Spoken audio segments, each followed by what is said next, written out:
Want to master your cash flow? Is your cash flow unpredictable?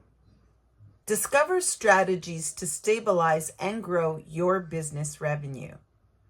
Welcome to my channel. My name is Rudy Cromwell, the founder of Re-Emerging Spirits Life Warriors, and today we're going to dive into budgeting for small business owners. I'll show you how to create a budget, stick to it, and track your expenses effectively. And don't forget to stick around for the free resources I have for you. Before we dive in, don't forget to subscribe to my channel for more tips on managing your small business finances. Now, let's get started. So the very first thing you're going to want to do to really nail down your business finances is to create a budget. You want to set clear financial goals right from the start. Or even if you're already into your business, but your finances aren't quite where they want to be and you want to be more organized, that's okay too. You can take that step back, take a few minutes and sit down and really get clear on what your financial goals are. What is the end goal? Where do you want to be? How much do you want to be able to keep putting back into the business as opposed to what you're paying yourself, your lifestyle, how much you want for savings ahead? Or maybe you have grand plans on being able to also give a lot to your favorite charities, your local community. You need to sit down and have all that laid out to where you want it to. And then this gives you a clear path of the money you're going to need to bring in, where the money's going now, how much you're going to need to make extra to be able to hit those financial goals that you've set for yourself. Next, you want to identify and categorize your expenses. List all of your business expenses and then categorize them into fixed and variable costs. So this helps in understanding where your money is going and identifying areas that you can cut back in. There are things you need to pay. You need to pay your internet connection to be able to work online. If you have an online business from home, you need to pay the hydro to keep the lights on. You need to pay for certain things that are for sure. And then there's the other things that are more, could take it or leave it.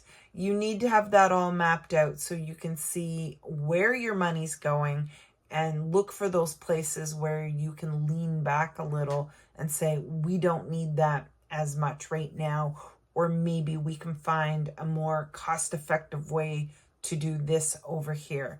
And then use budgeting tools to really be able to lay all that out before you. You can use budgeting online programs like QuickBooks, or Wave is another one, and really just be able to plunk in all that information, the outgoing money, the incoming money, the expenses that are fixed, the expenses that are variable, and that leave you wiggle room, and just get the overall picture. And then you can see where you can cut back from there, or you see where, okay, I need to be bringing in more to be able to cover these things.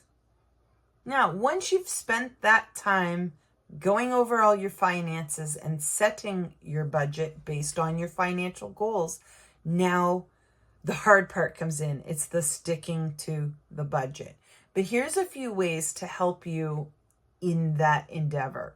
So first, you're going to want to monitor regularly. For me, I like to sit down in front of my QuickBooks, because that's what I use, at least once a week and go over, okay, what came in, what went out, what's about to come in, because sometimes you finish jobs, but the client hasn't paid you yet. and then also what's about to go out, like what bills are coming up in the next few days. Because I find by monitoring it regularly, it helps you stay on track. It minimizes the opportunity for surprises, which we don't want. I'm not saying surprises can't ever happen, but when you're monitoring regularly, they say at least once a month. I would advocate for once a week, but it just ensures you're on track. It allows you to make adjustments when they're needed that keep you in line with your financial goals. Next, and I know for many of us, this could also be a really hard one, but control impulse spending. Avoid making impulsive business purchases. Always refer back to your budget and back to those financial goals before you buy something, and ask yourself if this purchase really, first of all, fits within your budget, and is it really going to help you get towards those overall financial goals? If not, don't buy it. It's pretty simple, but can be harder to do than to say, right? I feel you there. I'm with you. And then next, you're going to want to set spending limits. Establish limits for each of your expense categories and stick to them. This will help you prevent overspending and keep your budget balanced, which is a hard thing to do, but if you're really diligent about it, you can keep it from going overboard and staying balanced. So keep that in mind. So monitor regularly. My suggestion is at least once a week. Set aside a little coffee time, go over the books, control your impulse spending, and set spending limits. Next, we really need to take some time and implement tracking our expenses and managing our cash flow. Now, there's a few ways we're going to be able to accomplish this task, and one of them is to use tracking tools. Again, you're going to want to completely set up your business finances in something like QuickBooks or Wave, but some other great just tracking tools are Expensify or FreshBooks, and these are going to help you to track your expenses in real time, because a lot of these tools you connect right to your business account and right to your credit card, and then every time you pay, it's logging it automatically in the tools. So make sure you check those out. These tools can also help you categorize your expenses and spot trends. And this way you're going to see, oh, I spend more on this specific thing around this time of the year. And then you can plan for that ahead of time. Next, forecast your cash flow. Regularly forecasting your cash flow to anticipate future financial needs. This helps planning for upcoming expenses and avoiding cash shortfalls. There's nothing worse than a bill comes in and you don't even have enough to cover it.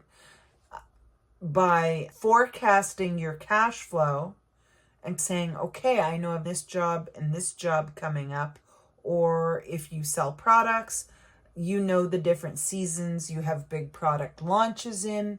Those are the kind of things you can sit down and map out, and it's just going to make a lot less headache in the future. So sit down and take the time to do that. And then you're going to want to automate your payments and invoicing. So use automation tools for this. Things that are going to handle your payments, send out invoices automatically for you when you finish a job. This not only saves time, and time is one of your commodities, you know that. Time is money, as they always say. This not only saves you time, but it also ensures that you get paid on time, and this is going to improve your cash flow. There's nothing worse than having to chase people to get paid. So make sure that you're automating your payments and your invoicing, and it's just going to allow everything to flow that much more smoothly and a lot less surprises. If you found these tips helpful, leave your thoughts in the comments. I love to hear your feedback. And don't forget to visit my Facebook group to grab your free PDF download of either your choice of Money Matters or Automate to Dominate. Let's take your small business finances to the next level.